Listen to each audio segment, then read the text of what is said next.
ശിഷ്യന്മാരോടൊപ്പം മഹാനായൊരു ഗുരുവര്യൻ യാത്ര ചെയ്യുമ്പോൾ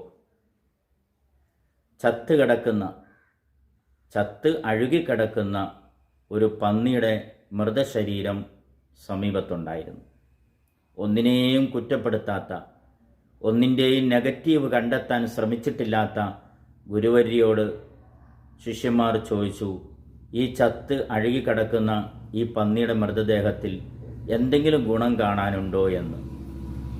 ആ മഹാപണ്ഡിതൻ പറഞ്ഞു, ആ മൃതദേഹത്തിൻ്റെ പല്ല് കണ്ടോ, എത്ര വലിയ തിളക്കമാണ് എന്ന്. പല്ല് അഴുകിയിട്ടില്ല, പല്ല് അപ്പോഴും തിളങ്ങുകയായിരുന്നു. ആ തിളങ്ങുന്ന പല്ലിൻ്റെ തിളക്കം, അതിൻ്റെ പോസിറ്റീവാണ് ആ മഹാപണ്ഡിതൻ കണ്ടെത്തിയത്. നമ്മളാവട്ടെ അത് കാണാൻ ശ്രമിക്കുകയുമില്ല, അത് പറയുകയുമില്ല.